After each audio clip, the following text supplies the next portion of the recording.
Hello, hello. Welcome everybody to my Authors Chat of the Week, and this one is kind of on a weekend, so it's kind of fun. I don't usually do weekend ones. Right now, I'm going to check and see if my co-host is live, and he is on top of that. Fantastic.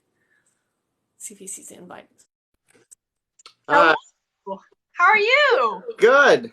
Success on the first try. Perfect. Yes. No, it was so funny. I was like getting ready to like message you and be like, I'm about to go live, and it was like, guess who's already live? And I was like, oh, I must jump on.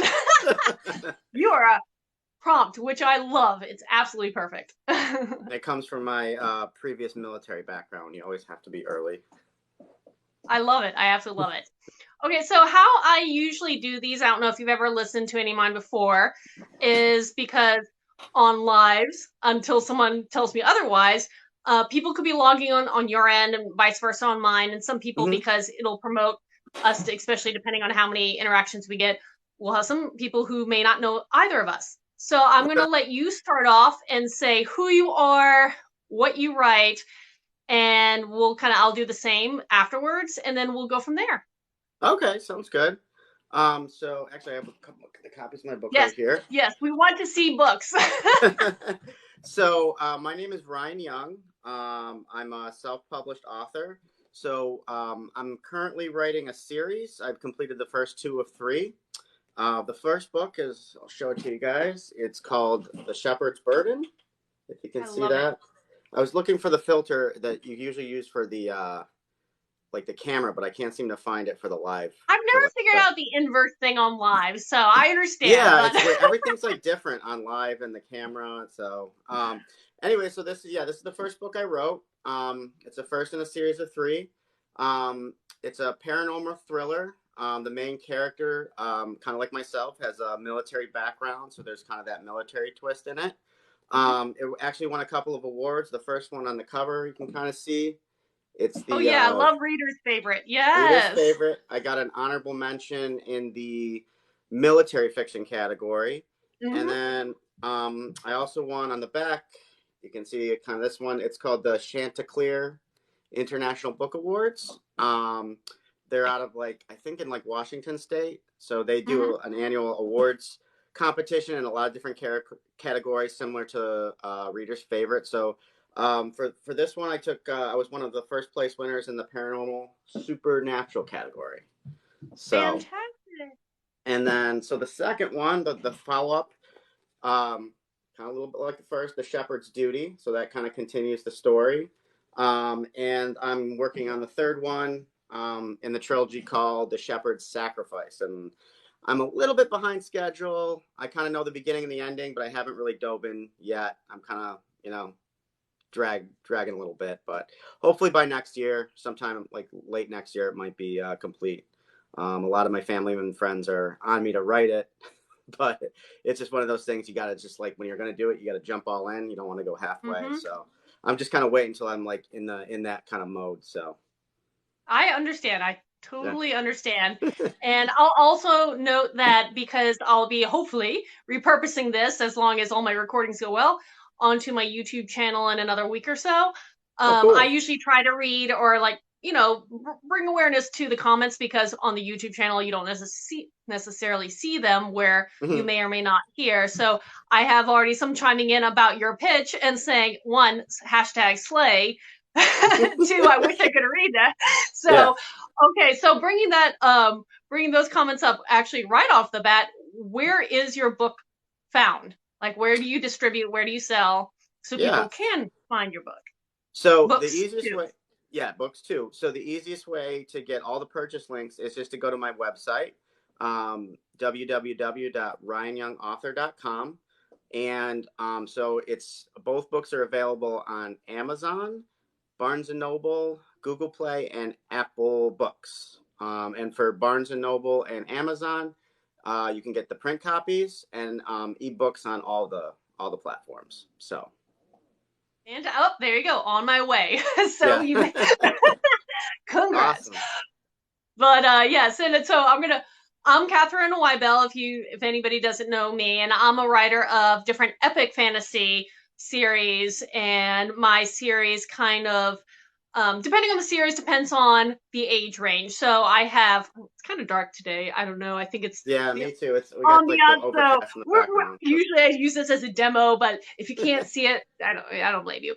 But I have 3 different series right now. The first one I'm going to talk about is my young adult series. It's categorized as a portal fantasy, noble bright. So think of like on the positive side of fantasy, kind of more the Lord of the Rings side and the epic adventures and sweeping, vibrant world building. I actually set it in a universe with 12 magical planets, and it's a magical multiverse. And pretty much, if you like this, any particular type of fantasy, it's probably in this series. I got your witches, I got your dragons, I got, the whole shebang from the elves and everything. You'll probably find it in this series. But the first 2 are out, and it starts with the 12 tasks. And again, it is a young adult adventure fantasy series, and I'm having a lot of fun. In the 3rd one, I'm about to do the cover reveal next week for everybody here on this platform. Cool. So exciting stuff. But one of my other series is a new adult fantasy series, so it's a little darker. It was my debut series. It starts with Asara's Claws in the blue, and it falls into kind of a little bit military like you, but totally different military in the sense of more of a medieval bracket, even though I deal with like generals and the different ranks and the training camps and everything. But it's set in a kingdom that's on the verge of war, where both the humans and the shapeshifter race have to decide if they can unite and push past their differences to fend off a greater threat. So that's kind of the premise of the first book, and there are 4, and it's my only complete series at the moment. The 3rd series that I have is for adults. They're novellas, so they're short reads, but I do release them fairly regularly, so I call it my version of a rapid release. I try to put out 4 a year, and the 8th one will hopefully release in the next 6 weeks, maybe? Question mark. It's one of those we're doing our best, but it's a series where it's set in Norse mythology. So you're going to deal with the 9 realms, Yggdrasil, the World Tree. You will get glimpses of like the Loki and Odin, but I really start with some obscure lore. So if you like fantasy, Vikings, and you like dark fantasy, you might like that series. So those are the 3 I have at the moment. I'm backing that up for a moment.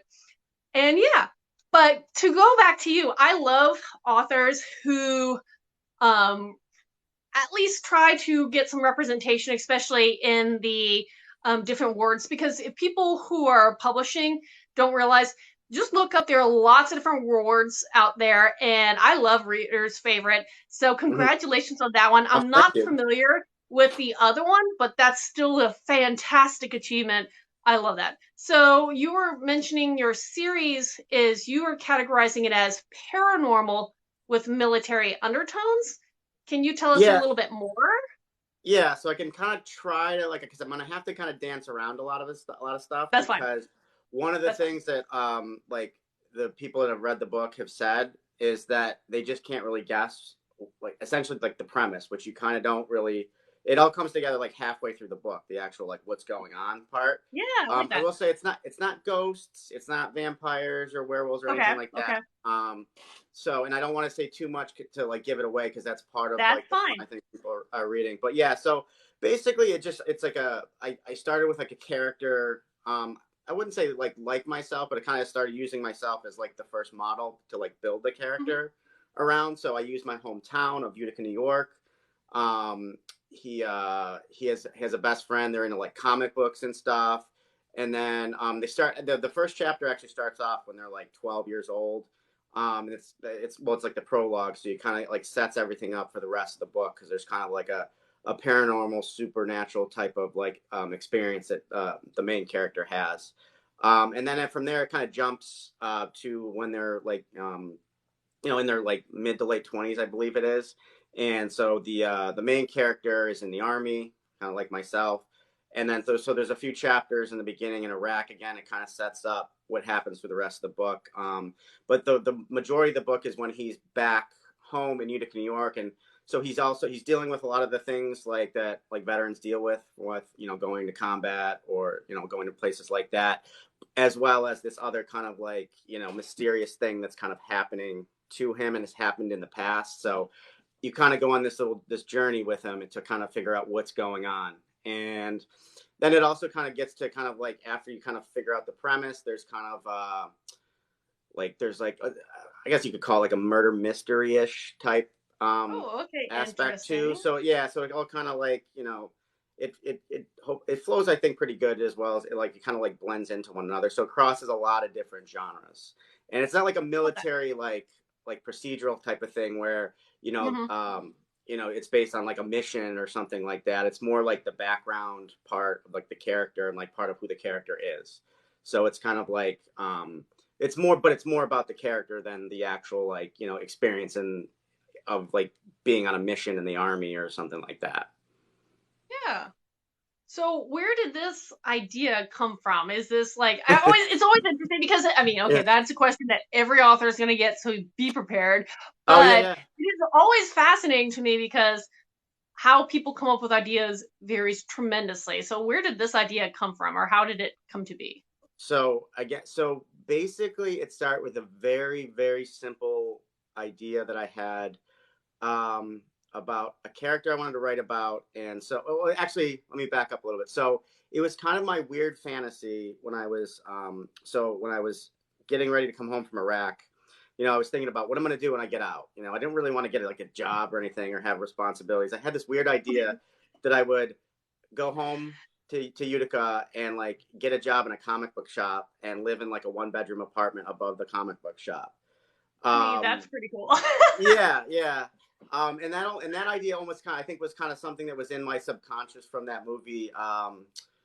It's from the like early '90s, True Romance, with Kristen Okay. Slater and like a ton of famous people in it. But his character, I think he was like a military veteran and he worked in a comic book shop. So for whatever reason, that idea always stuck with me. Like, I don't know why I want to work in a comic book shop, but so I just started with that. And it just basically is like, the way I kind of describe it, it's like just kind of planting a seed and just kind of letting it grow a little at a time. So I just started with the character, and I basically wrote a biography about the character, which included family and friends. From there I just made other characters, and then when I had enough of like I had enough characters, I had to decide like the premise. So what did I want to do? And for whatever Hmm. reason, I was watching a lot of Ghost Hunters at the time on Okay. Sci-Fi. Yeah, and I live in Massachusetts now, and they actually are in like their main office is in Rhode Island, so they're not too far away. Um, but so I had this idea. I want to do some kind of paranormal, supernatural thing, but I didn't want it to be like a ghost story or like vampires or werewolves or whatever. I wanted to kind of do it like my own thing. So it just kind of like evolved from there, and then I just kind of developed the world, I guess you would say. Like, I created my world, and then once I had that locked down, it's like, okay, the last thing to do is the plot. And so I basically just I do like a very detailed outline where I kind of Hmm. like, I know where I'm going to start, I know where I'm going to finish, and then I just start plugging things in. It's almost like a puzzle. You kind of like move it around here and there as you're Yeah. going. Yeah. And and then once I have the outline done, I start writing the chapters. And each chapter, it's kind of the same thing. I know where I'm going to start and I know I'm going to end, and I just kind of go on that journey and make it the most interesting journey as possible. So you can think of it as like, if you're going to travel to from like New York to California, there's a lot of different ways you can go, and you just you try to find the most interesting journey, but at the same time you got to keep it moving, because if you can't, just like, people will just get lost if you just kind of just like stop for 2 hours in Delaware or whatever. I don't know. So I that's understand. basically how I'm. Also, Yeah. also, you have a comment that popped up saying someone else is going to be your bestie now after hearing all this. So That's cool. there you go. But no, I understand. I totally understand that. Like the whole, the key parts, but you still let the journey kind of tell itself between sub points. So that's kind of like how I write, where I kind of allow it to have some flow. But even though I know we're going to reach this point here, we're going to reach this point here, Yeah, here's our yeah. end game. Have you ever experienced either a character or a subplot or some kind of backstory kind of write itself into being as you're going through your process? Has anything Oh, surprised you along the way? yeah, absolutely. I mean, and that's kind of like the really fun part of like, after you do all like that kind of like, basically like all the logistics part of it. Like the best part I like is when I'm writing like a single chapter. So I basically almost like live in it to a Hmm. extent in my head, because I don't usually, I won't do any more than, like when I'm actually writing the book, like I won't do more than a chapter a week, and I usually limit myself to about 1,000 words a day on any day, given day, just because I found that the more you like, the less is almost kind of more, because it allows you that time to let it really like marinate in your head. And like sometimes I'll just be like, either watching TV or in the shower, and I just kind of put myself in the chapter and think Oh, yeah. about, which way the character is going to go. Is he going to make this decision, this decision?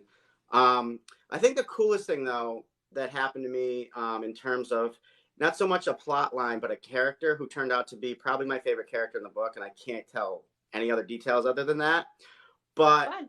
when I'm envisioning the character, so part of my character process is that I think about it kind of from the inside out. So I just started thinking about who they are, what their experiences are, and then to finish off, I decide, what are they? Are they male, female? Are they old, young? I mean, are they white, black, Asian, whatever it might be? And I had this character pretty set, and it was a male character. But then I started to think, I think this might be even better as a female character. And Okay. it's in the first book, it's a pretty brief appearance, but Hmm. you'll learn more about that character in the second book. But I think it really worked so much better. I think it was so much more interesting as a female character. Oh, that is very neat. Like seeing, for me, when a character comes into being, I already know a lot of those details. But everybody writes differently, and everybody's mind processes things differently. So again, I find it fascinating. I hope other people who watch this think it's really kind of cool how everybody comes from a different angle or perspective. I have a couple comments popping up saying, I love to read, but I have dyslexia, so reading is really tough. Before I get to the next one, let me ask you, for people who I haven't thought about the dyslexic, wow, I can't even speak right now, dyslexic aspect, but I started broaching audiobooks recently, as in this Mm-hmm. year, releasing them because I've had comments of people who, one, that's the only way they have time to read is like listening to them in the car, or they're sight impaired, and that's the only way because not a lot of people put out a lot of Braille books. So have you considered audiobooks for your books? That maybe someone Yes. that can like Yeah. hear it and enjoy it when they can't actually physically read it for whatever way? Yes. So actually, it was something I've been really seriously considering in the last few months. And I looked into it, and I definitely want to do it. The only issue is it's very expensive. It's an investment, which is fine. Yes. I'm perfectly fine with it. And I actually found a narrator on TikTok who I really like, and I contacted her. She gave me a bunch of details about like the process and everything. Mm-hmm. And I was ready to go, but I'm like, you know what? I think before I do this, I should probably at least earn enough like book sales to at least break even on that, because it's like we were talking about a close to almost like a $3,000 investment. Yeah, it's Um, very, yeah, it's yeah, hefty. and so for me, like the thing that I'm working on right now is, and like, because like doing stuff like this is so cool, because I'm basically just trying to grow like my social media and just find readers, because like Mm-hmm. um I have, before when I was like started to write this, the first book, I think it was back in 2016. At that point, I was completely off of social media altogether. I got rid of my Facebook. I wanted like nothing to do with it. And then I wasn't even going to self-publish. So, but when I decided I was going to self-publish, I was like, well, I probably should get some social media accounts. So like that's like that's where I'm at right now. Like the book's almost just it's out there, but like nobody really knows about it other than maybe like some family and friends. A few people here and there have heard about it. I've sent it out to some book talkers and stuff like that, hoping maybe somebody reads it and tells a friend. So, but if I can get some momentum and like my sales go up, to the point where I could at least like pay for the audiobook, I'm gonna do it like 100%. Oh no, I understand about like building your what they call the platform because Yeah. when I released my first book, it took me 3, 4 years before I really starting to like edge my way Yeah. up in the whole promotion. But as I've said it multiple times in some of these, is you don't know what you don't know. And it took me forever to realize what I was missing to help figure out, yeah, I should have been doing all this all along. And yeah, to get yourself, those readers or followers or whatever they are, subscribers, if you have a newsletter, Yeah. those are very important. So that is always a good job to have very early on, even if you haven't released anything at the moment. But kind of going back to the audiobook thing for 1 second, maybe you probably know this, but maybe not. But for anybody who's watching this, there are obviously lots of different ways, just like publishing, how Mhm. to create an audiobook. I am familiar with the Amazon bracket of things because I am exclusive currently through Amazon. So I go through the audiobook thing is ACX. Yep. So it's That. the Audible, yeah. And there are different ways to do it, and some of them can cut the cost, and others are a little more expensive. But there's pros and cons to everything. So you can pay outright a narrator, and then you have full rights to all your profits going forward, or you do a plan where for 7 years you and the narrator split all the profits equally for 7 years, and then you earn all of it. So that way you don't have to pay a narrator outright from the get-go, Mhm. and it helps people who want to get audiobooks out there but can't maybe afford, like you said, the $3,000 investment. But no, that means you're splitting all proceeds for 7 years. So there's pros and cons for everything. And because I have 3 series and I want them all in audiobooks, I'm kind of doing a little bit of everything depending on the series and depending on the narrator. And so I'm trying it all. So I have some people that I'm going to do the split deal. I have some that I'm paying outright. And we're just, I'm just trying to see what I like going forward, because I know I'm going to continue to write. So once I know Yeah. what I like, I can kind of adjust going forward in a different series. But at least I'm testing the whole thing. So there are different ways you can approach producing audiobooks. But it is something that now that I'm starting to get into, I'm always curious about when I talk to another author, because it is something I hear a lot of people who are just the pure audiobook listeners, they do find that value out of. Yeah. So I Like have, I said, I'd love to. oh yeah, I'd love to do it, and it's like I said, as soon as it's financially feasible, I'm definitely I gonna understand.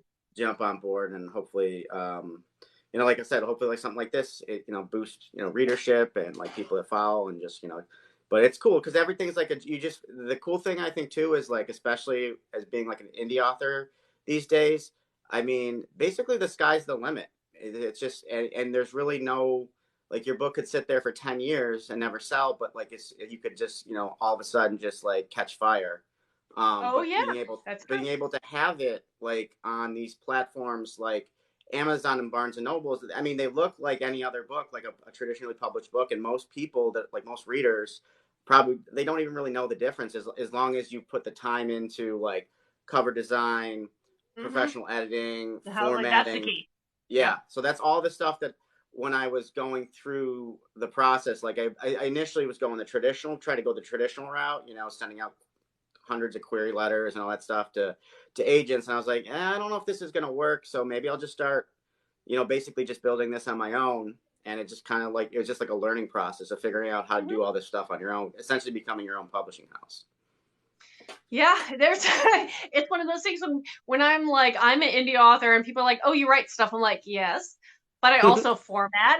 I work on Yeah. editing. I kind of at least coordinate stuff with the cover designers. Know your media, and media, depending on what it is. For instance, like Instagram, you might want to come up with some kind of image, beauty shot or whatever, and you learn all different things. And it's more than just writing in the end. Yeah. Yeah. We want to Definitely. write. That is like what we want to do. But there's a whole bunch of other things that we do as well. Yeah, I gotta say I was pretty lucky, because I think the like there's a lot of different obviously aspects, but I think the key is the editing. You got to find a Mm-hmm. good editor, and I found like Oh, I yes. I lucked out, like, because I went on Fiverr, 5 and Mm-hmm. 2 R's, because I just basically Googled like independent editor or whatever, so it took me to that platform, and I never even knew about it, and then I started like looking around, and there's all these comments, like it ranks people like how many gigs they've done, and so I picked this girl, Laura, who's I'm from England, and she did Mm-hmm. my first book.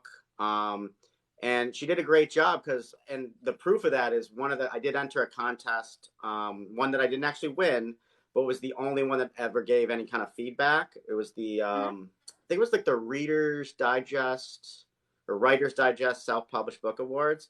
And so they give you different scores in different categories, and in the grammar, punctuation, essentially the one that the stuff the editor does, it was 5 out of 5. So I'm like, she must be doing good, because like once she edits it, I don't even look at it. I'm like, I'm not gonna, I don't remember my 7th grade English classes or anything like that. So I trust you at this point. Yeah. Like I do my like content editing, and because I do a couple of run-throughs before it goes to her.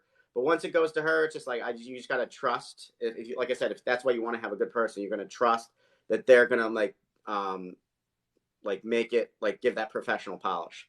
And so like, and she was great. So she's done both my books, and I'll probably have her do every book, as long as she's still doing it. So fantastic. No, I've used Fiverr or Fiverr. See, Fiverr? I'm like you. I never know which way you're supposed to pronounce it. But I've used that platform for cover designers, and I have one that I absolutely love for she's done 2 of my 3 series, and love her to death. But with a note, and again, for anybody who just jumps on and it's like, what's this? Just know when it comes to that particular platform, anybody can jump on and say, make claims. So there are people who will join and be it cover design or whatnot and get bad results, because there is no limit to who can join and then pitch themselves for whatever. So just be wary. And that goes with, I guess, any way you approach, be it searching for editors, cover designers, formatters, or whatever it is on these kind of platforms. Just know, do your research, understand there may be a time where you put money and you don't get the quality you want back out, but that doesn't mean any particular platform is bad. I mean, I've had good results, but I've been cautious about it. And I also tested a lot too in the get-go. Yeah, absolutely. Yeah.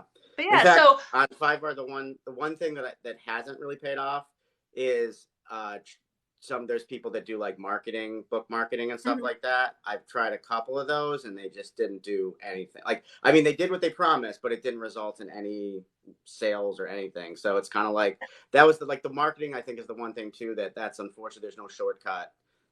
It's really just about getting the following. So like, you could pay like, a couple $100 to somebody who said they're going to market your book on all these things, and they'll do it, but it might not actually work out like the way you're hoping it's going to work out. And that's what you have to figure out, what works for you, because depending on your genre, depending on, your personality and presence and your knowledge, something that works really great for someone may not work great for you. Right now, it seems just the general trend is this platform here, clock app, as they say, TikTok, whatever. The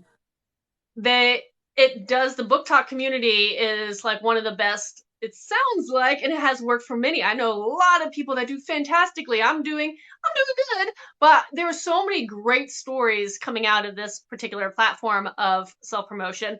And the same thing goes with advertising. I mean, something that works for one person may not work for something else. Like, I've tried different type of advertising before and hit that wall, and then every so often get that spark for, whatever it is, and it does great. But it's trial error, and each individual genre, subgenre, etc., that all plays into effect. So I have a question, I think came up for you. It happened a little while ago. Okay. So I think it was towards you. It said, did you ever think of bringing in gender neutral characters in your books, or has that crossed your mind, or not as of yet? like gender neutral, is it? So I guess depending on, are they talking about like in like a real sense, like we're talking about somebody who like identifies as like non-binary, or I actually don't know the subquart. Yeah. Okay, like they them. So yeah, so someone who may not necessarily feel one particular gender or another, but is still a viable character, a viable entity. Yeah, non-binary aspect. Yeah, to be honest, I mean, I don't rule anything out in my characters. Like I said, all of them have pretty like different backgrounds, because I think like in terms of like the most interesting writing or interesting storytelling is having a bunch of different types of people. But I don't try to like I don't try to just like force it. I don't like try to check the box. Oh, I have to, X number black, X number white, X, all this kind of stuff. Like I said, I I build my characters from the inside out. So, I just think about the people that they are. And then the last few questions I ask myself is those things like, is it, is a straight person, is it a gay person, is it a transgender person, is it an old person or whatever. So, and it all depends on some like the dynamic of the group or what I think would be interesting in, a particular situation or something like that. So, and I think like a lot like what comes through in my characters that I've gotten feedback from is that people feel like they're real people. So the two things I always avoid, and maybe this will be a better answer, is archetypes and stereotypes. Okay. And I think by building those characters from the inside out, you can actually avoid that. You know what I mean? So it's because you want real people. That the essence of like storytelling is being able to connect and then go on this journey with these people. And I say people because that's what you want the reader to feel like they're real people, even though they're like figments of your imagination. No, I love that. And but yeah, for me, it's kind of I do agree with that. Is I never try to force a character to fit in a box or, like you said, check a box off. I want them, they kind of let themselves become known to me of what they are, what they represent, etc., so on. And I definitely have a series bubbling in the back of my mind, which I have to research this because this is so foreign to me at the moment, but is going to be, I guess, qualified as a fanfic of D&D, because I am a Dungeons and Dragons player. Not a great player at it, but I am a player at it. But it's one of those things when I started getting involved in that, you develop these backstories and characters and everything, and I definitely have this whole kind of world developing behind the scenes where it's going to have a wider range of cast in the sense of orientation than I have had in the past, but it's because those characters feel right that way. And I just don't want to force any other series, or any other characters that I've written so far. If it doesn't feel right, they just have to be natural. And like you said, you can't force it to be a certain way. But, that's still, it's a good question. It is a very good question because everybody, depending on how you identify yourself, wants to see themselves represented some way, shape, or form in, literature, cinema, etc., so on. So it's nice to see more people who are of diverse casts in whatever way, shape, or form you view yourself. But okay, well, that's cool. I like that conversation. Thank you for the question. Now, going on. Also, I have to acknowledge, I've been eyeballing behind you. I'm reading backwards. The War of the Worlds. War of the Worlds. Yep. I love it. I absolutely love it. So I actually, I don't really have like a good setup for like videos or like these live things. Hey, so I basically have this one corner. And I periodically like switch out the posters because I have like a Star Trek poster, I have like an X-Files poster. So like whenever I'm doing a video, I'm like, let me just like I change my T-shirt and my thing, and everything else kind of just stays the same. Well, here's a hint that some of us have discovered is creating a reverse poster of your cover or covers. Oh, then when you're doing things, you can't see it again. It's very dark today for whatever reason, but they look correct in these videos or lives or whatever. And so I've stopped doing the inverse half the time when I have my poster up because I can just be like, here. But I've seen other people that do giant posters of just their covers and they have it up there in the background because you could be talking, be like that one behind me. So throwing that out there. I don't have to hold up the book. That's actually good because it's basically like that's branding. So then people like kind of associate that with you. Like every time they see you, like there's my cover. There's this is what I'm doing now. Like so I might have to look into that. Get like a poster of like my covers, and then just switch it out in this one corner of my house. I love it. Okay, so you are potentially going to start working on your third book. Is it going to be a trilogy that you have in mind, or are you trying to continue it beyond book 3? I couldn't remember if you mentioned if this was a trilogy or just a series and the third book is on the way. Yeah, so the third book, I already knew the ending of the third book when I started my first book. And so I already know how I'm going to start, how I'm going to finish.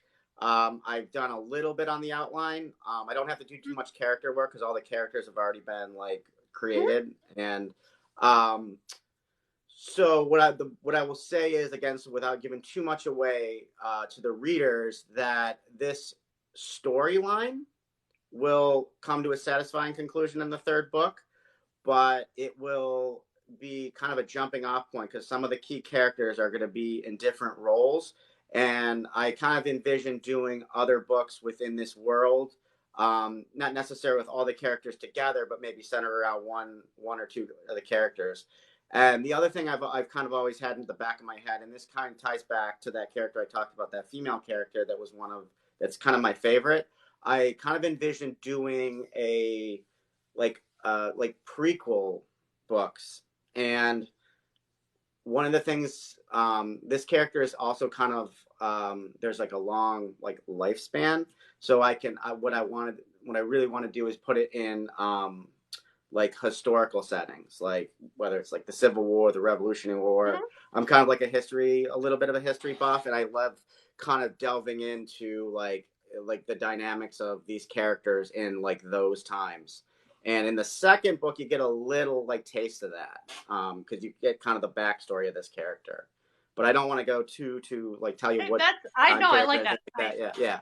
But yeah, so I kind of it's almost like it's like a world building kind of thing. So this is like the I guess the first Lord of the Rings, and then you can just Mhm. go wherever you want. By the way, so this is gonna sound weird. I literally just started watching Lord of the Rings. I finished the first one, The Fellowship, and then I'm Mhm. like 2/3 the way through Two Towers, because I was kind of intrigued Oh. by Rings of Power. I watched the first episode, like I probably gotta go and get some more context of what's going on here. Yeah, no, with the Lord, and here's the thing about Tolkien and his universe is I will claim, and this is my personal opinion, that he is one of the forefathers of modern fantasy. And Yeah, so any fantasy-ish person might do them justice to read, and see where you come from. And obviously he was inspired by Norse mythology, which I love that too. So we're all inspired by something else, but he is definitely one where we perceive these kind of, the elf culture that is, the tall, lean, angelic, pointed ear entities. They come from all points back to Tolkien's style, which points back to Norse mythology. But it is nice to try to read some of the older stuff. With that said, I will say that when I tried to read Lord of the Rings when I was a middle school, maybe a little younger, it was so over my head. Thankfully, at the time, the movies were coming out, and so I could kind of understand by watching the movie and then trying to read a scene, and I was like, oh, okay, that's where I am. But I have yet to go back and try to reread it, so I will also admit that his work is pretty dense. yeah, yeah. Well, But the I'm just movies like are very entertaining too and beautifully done, I think. I have to go on to IMDb like when I'm watching it, just so I'm like, okay, so what's that character's name? And it's like I keep like messing up. What is it? Soraman and Oh yeah, Sauron. Sauron, It's like, Saruman. and then so I'm like, also, are you watching House of Dragon right now? I am. I have not caught up on either of the new series, but I am watching them, and I will complete them hopefully in a few more weeks. But I am like 2 to 3 weeks behind everybody else because that's my life. Yeah. So without giving anything away, though, like the names in all these different works are so similar. It's like, wait, and then like Ned Stark's in like Lord of the Rings, and it's like, wait, what's his name? It's Oh a yeah, lot the to like. actors kind of cross over too. Yeah, what's his name? I think his name's Sean Bean. He's such a cool actor, but Mhm. he bites it in like everything he's in.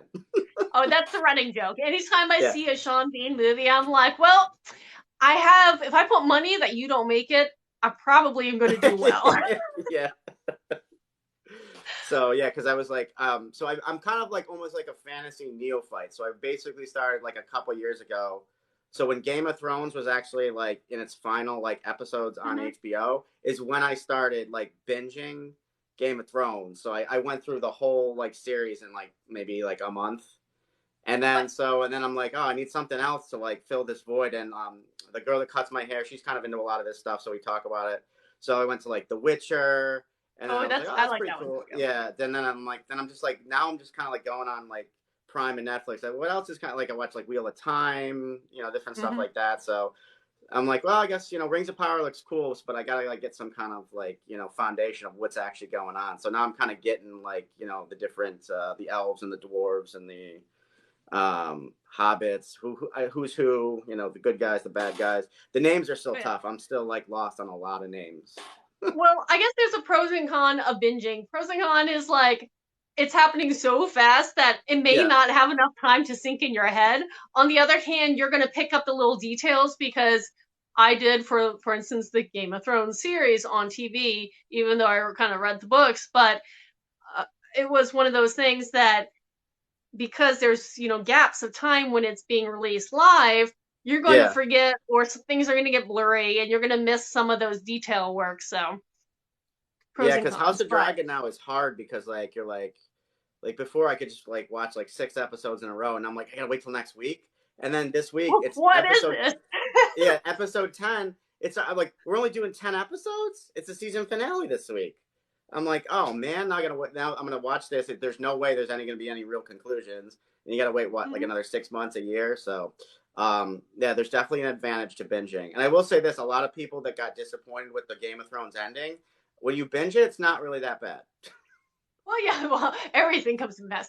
But I guess with that one, it's interesting also because the author has not physically written the ending. Who knows if he will, but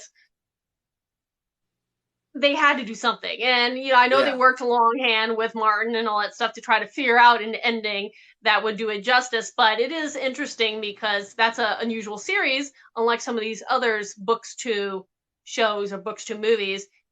It wasn't completed and they caught up with it and then they surpassed it. yeah. Because you have to do something when you're trying to keep all your actors in one place. I have a Right. Otherwise, comment they're that gonna be like says, 40 years old. Get 40 oh years yeah, older. Like you're oh still yeah, waiting on. oh yeah. It was like Harry Potter when those movies came out. They started aging by the end. They're like, we gotta turn this up Yeah, because like they have aged. They're aging out of their roles. But I have a comment that says you should see One Piece. It is a 1,000 episode anime series based off of manga. I've heard of One Piece. That sounds like a very long investment, and woo! yeah, that's a lot. I mean, you're gonna have to really. I hope it's like because you ever get that thing with a series too, where you're like, especially if you're like watching it on TV, like as the seasons develop, and then you're like, man, this is really just kind of losing steam. But like, I put so much time in, I just gotta keep going. It's like, oh, all right, let's just go. I kind of feel like that way with The Walking Dead right now because like Oh I've yeah. actually I've stopped like, and again that was another binge for me. So I binged seasons 1 through 4, I think, and 5 was kind of The one airing on filmed in TV. Georgia. Yeah. Yeah. Those were the best. Like after season 6, it started to be like, are we just like repeating like over? Like we're just going to war with different people, and I now it's never just like, read the graphic novels, so I don't know how much they keep true to the original series. But yeah, I'm kind of with you that it kind of ebbs and from that series. Like there were some definitely really great seasons, and then there have been a couple that were I consider a pretty filler season. yeah, And I've not finished it. I'm a few seasons or a season and a half. I don't know where I fell off, yeah. It but gets tough when you have to eventually like, I will go back and watch it because kind of like you, I like to, if I invested so much time in it, I want to know the ending. I gotta But get to the end. exactly. But thankfully there's also been a lot of other stuff that's been emerging in the fantasy sci-fi realm that I've been entertained with in between. Well, actually, Yeah. I just one more thing on that. So I think the reason those like first 5 or 6 seasons were so good and you're so invested in it is because you had a relatively limited amount of characters that you were able to like Mm-hmm. build relationships with. But then once they started adding all these, like you start to be like, who are these people? You know what I mean? So you don't Mm-hmm. have those same relationships, and as you just start killing off people that you never even really like got to know. So it's not the same as like when like Glenn or like those original characters, like those were like serious. I remember like just it was just like, oh my god, like how am I gonna go get through this? And then like Mm-hmm. you're in like season 9 and like 5 main characters die. Like I don't know who was that? Like I don't even remember that person was. When did you come in? Yeah. Yeah. No, it Like is. what season were you? Like who are you? Like how did you get to the we at Hilltop. What are we? I don't know. It doesn't like. Yeah, How many no, times is this place gonna burn down? And you're gonna rebuild it? Like, just keep survive. going. Let's just get to the end. Get to the end. Get to the end. But I think that's the thing about the grimdark genre, like the true people who are in the grimdark genre. Yes, Walking Dead is what we're talking about. Sorry, someone Yeah. just chimed in with like Walking Dead question mark. But Yeah. is that same thing with Game of Thrones is if you look at the original cast and you look at the cast you have near the end, there's drastic differences because so many people do not make it, and you kind of have Yeah. to like flesh out, or else you're going to have a very minimal perspective of your world when you're going through it. But that is the grimdark genre. I mean, it's not necessarily happy, and your character is not necessarily going to make it through, and you have to understand that. But yeah, both Walking Dead and Game of Thrones, when they were coming out, especially they were coming out simultaneously, I was Yeah. very entertained. But it is they're both hard watches.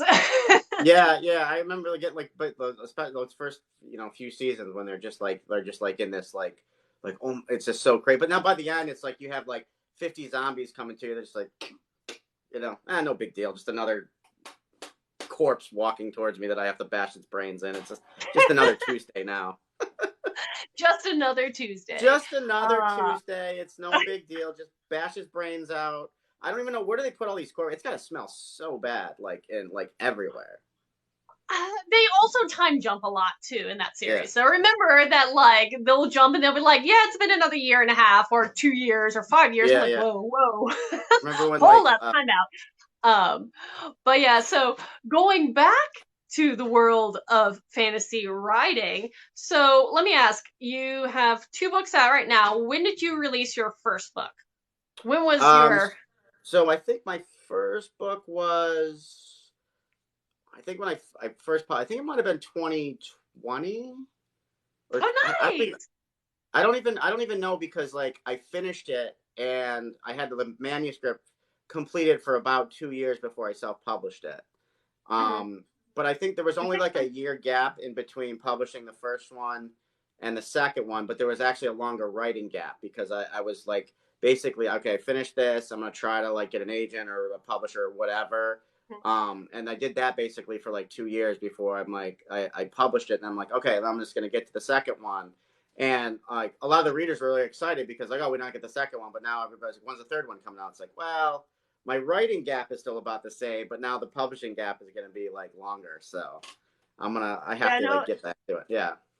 Oh, I understand that. And that's one of those things is everybody always wants the next book right when they're, finish the other one. It's like, hold on, I wish I could produce it that fast, but there are some logistics in between that take us a while in order to do that. But no, it is, well, it's still kind of very neat that, you've been able to put out, a couple within a year gap, because that's a nice pace, year and a half for some of the longer works. And I know people want them faster, but it takes a while. Yeah, especially if you have a day job. So like, that's very true. Yeah. The first one, like I said, it was like a 2-year process because I went so like slow just because I'm literally just like feeling my way in the dark. Whereas the second one, it was a lot quicker because I already had like I knew my process and also all the characters or I only had to create like a few new characters for the second book.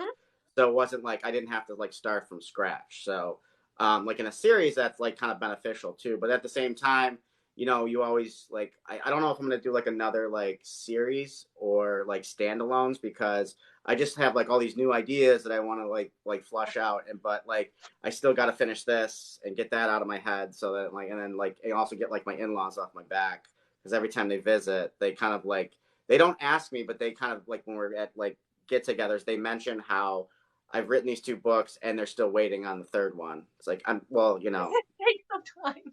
Yeah, exactly. And I still have like, to take care of your granddaughter. She needs food and like, I have to raise her apparently. So, speaking of which, come here.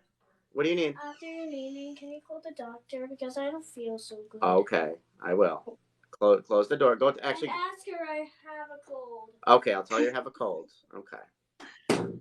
I knew she wasn't going to make the hour. I knew it. That's fine.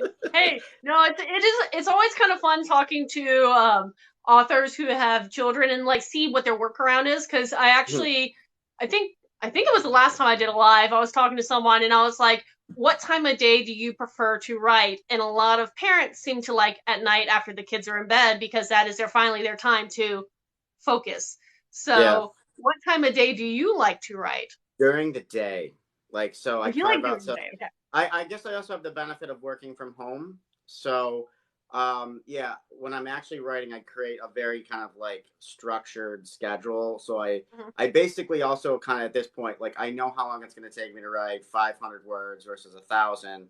So whatever Mhm. my writing goal is for that day, I just basically carve out that time. And the reason I don't do it at night is because you're just cooked. Like all of like Yep. my energy I'm is with in the you. beginning of the day. Yeah, it's beginning of the day. And like, so my daughter's like, she's like 10 now. When I wrote the first one, she was like, I don't know, she was like 3 or 4. So it was again, so as it's probably harder back then. Now she's at least in school. So if I can carve out like an hour or an hour and a half, that's all you really need. As long as you stick to it, you can meet Mhm. like your weekly goals. And like my chapters, I try to keep the same amount, relatively the same length. I go about 4,000 words per chapter, give or take. So I try to, like I said, whether it's a 500 word day or 1,000 word day, just basically stick to it and like live in it for like that hour and a half and don't do anything else. And then you can like, it actually adds up pretty quickly and you can actually get through it. So, but I could never work at night. At night, I just want to like basically turn on whatever streaming and And just binge watch. zone out. I don't want to think about any of the, although now that like when you start writing these plots and stuff like that, you're creating your own stories. You're like, wait, no, you're watching a show. It's like, no, you shouldn't do that. That character should come in like, it's like, I know what's going to happen. This is so obvious. You could have done so many different things with these characters, but okay, whatever. Oh On no, to the it next one. gets bad because like yeah, one, I'm definitely a morning person. I like to write new material in the morning, and then as the day progresses and as my mind kind of starts spazzing, then the Yeah, afternoons can be run like down. social media or editing or other things, but it's not high focus stuff. And then by the end of the day, yes, throw on a movie, throw on the show, kind of zone out. But for me, I also say it's another way to consume a story because I love stories and I want to know other Yeah, people's stories. And yes, sometimes I'll look at someone else's story. I'm like, I would have done that differently. But that's yeah, why we're writers, because it's yeah, like, yeah, yeah. well, then write your different tale, write your, version of it. It only gets bad though when you start, mouthing out a line a minute before the character actually says that line because you just know formulaically that was the most probable way Yeah. someone's going to write that story. But no, And I you pick up understand on that. clues too, like you kind of know like that insignificant thing that there's a reason that was in there, and like so like and it's gonna like come back and be important. And I kind of have this like Hmm. running joke with my friend who's he's actually a federal agent with the State Department, but he works with the FBI and everything too. I'm like, if you need me to come solve cases, I can, because I can figure out the case on FBI like within the first 10 minutes. I know who did it, why they did it. It's really easy. I don't know why you guys aren't solving more cases. Although on TV the body count's pretty high. Like each agent shoots like 3 or 4 people a week. According to him, that's not realistic. But I don't know. I'm not actually in the bureau. No, that is totally fine. But yeah, last night, October is horror movie month because why Mm-hmm. not? And so, you watch, and a lot of horror movies do have their formulas and everything. So I was very confident last night on the movie I watched that I already But knew the villain of this The particular Friday movie. morning. okay, can you just go downstairs and tell mommy, please? I told you I'll be down in a minute, in a little bit. Okay. We're almost done. We're almost done. Don't worry. Don't worry. She doesn't like, she's just she She made focuses it on through these most of things. the hour. Yeah, she's like, I got a cold. We need to call the doctor. Call an ambulance. It's like, okay, just go talk to your mother. You'll be fine. We'll get you some orange juice, or you'll be fine. Yeah, no, yeah, I understand, but yeah, with the horror movie thing, and I was so confident of being like, okay, I'm pretty sure I know who did it, and then they did. They got me. They tricked me, and Yeah, I didn't see the ending. But the sad thing is, like, okay, now explain it, and then they didn't explain it. They were just yeah. like, we don't even know how this happened. They literally said that, and I was like, I feel gypped. Yeah, I've been finding like movies, like regular like 2 hour movies are just like the quality is like decreasing as series television is getting because they're doing like the long form storytelling in series so they can like really kind of dive into stuff. Where Oh like yeah, movies, they're just trying to like get you all like into it, and then all of a sudden it goes nowhere, and then it's ending. So yep, I've been so it's hard. disappointed on just random movies. I can't even like I'll watch it and be like, okay, I guess, and then the ending I'm like, that's it? Seriously? That's all you got? We're done. Like somebody wrote That's this and paid for this and you guys acted all this out and that's it? That's all you could come up with? Like, all right. the curse of being a writer and Yeah, or a yeah. storyteller or however you want to view yourself. But yeah, well, we are hitting the end of the hour, to your Okay. daughter's probably happiness. Next time I'm gonna lock that door, but she'll be like banging, Daddy, I got a cold. I got a cold. It's fine. Like I'm But pretty let me sure you're ask gonna you. survive. Let me ask you, is there anything that if anybody watches this, next week or whenever, actually probably a couple weeks when I put this up online, but is there anything that you want another person to know about you, your writing, be it where to find you, what social media, obviously you're here on TikTok, but like, what do you want people to know about you or how to find you? I know we kind of mentioned it a little bit in the beginning of where your books are, but yeah, let Yeah, us know. so Do you have a everything website? basically is on my website. Like I try to like update it as like I get new things. Like I have not just the book stuff, but I have like I put some reviews on there. I have links to the awards I've won. And luckily like I have a good friend who built it for me. So if I ever like it's like too like I can't figure out the update, he'll help me out. But yeah, definitely to keep up and it has all the all the links to everything social media. Just go to ryanyoungauthor.com.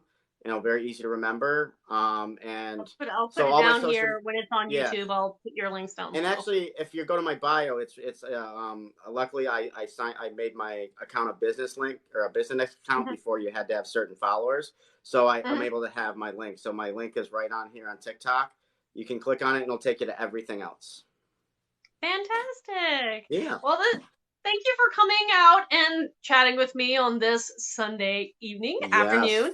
But yeah, and if you ever want to come back and join in a couple more books and you want to do this again, just let me know. I mean, I do this weekly. It's just fun to kind of talk to people and pick their brains and learn from other authors and etc.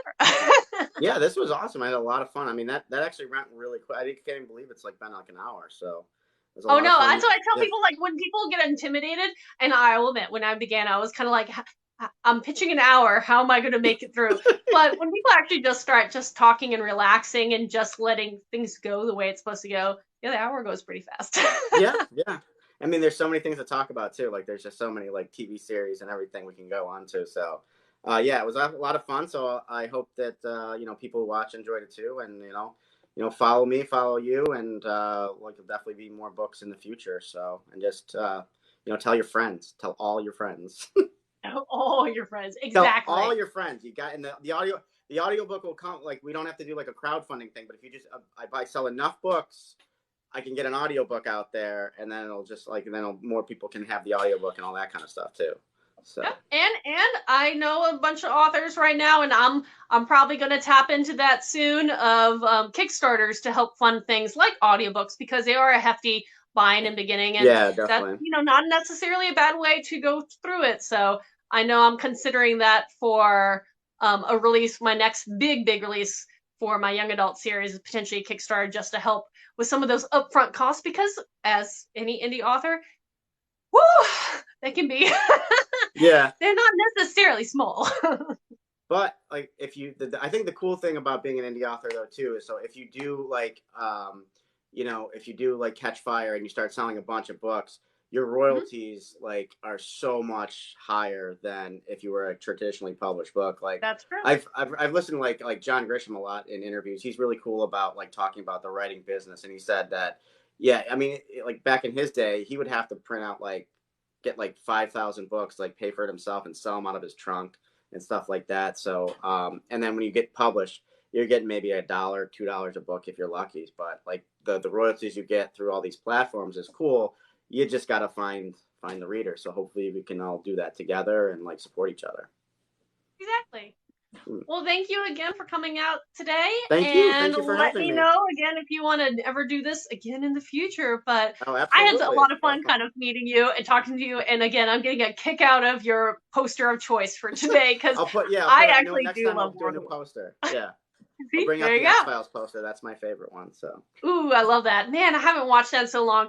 I should rewatch X-Files. There you go. So that should be my next I day. did a start to finish like last year, like all like the original 9 seasons because I'd watched the current ones like on TV. But yeah, watching from beginning to end, it makes so much more sense than when you were trying to watch it like on TV because it would like go back and forth and you're like you couldn't keep up with like all the ins and outs. But it really kind of comes together. So I definitely recommend doing that. I think it's on Hulu. Like Oh, good to know. I have yeah. access to Hulu at the moment, so thank you. Yeah, I think I have it as a save show too, in case I ever just like you know I don't feel like investing in like a new show. My brain's so shut off, where I can't even like pay attention to a new show. I put on something like that and like watch my favorite X-Files episode or something like that. See, yep, Mulder and Scully. Oh, I love them. Absolutely love them. Well, thank you again for everybody else who's been chiming in today, and I will see you again next week. All right, see you later. Bye. Bye.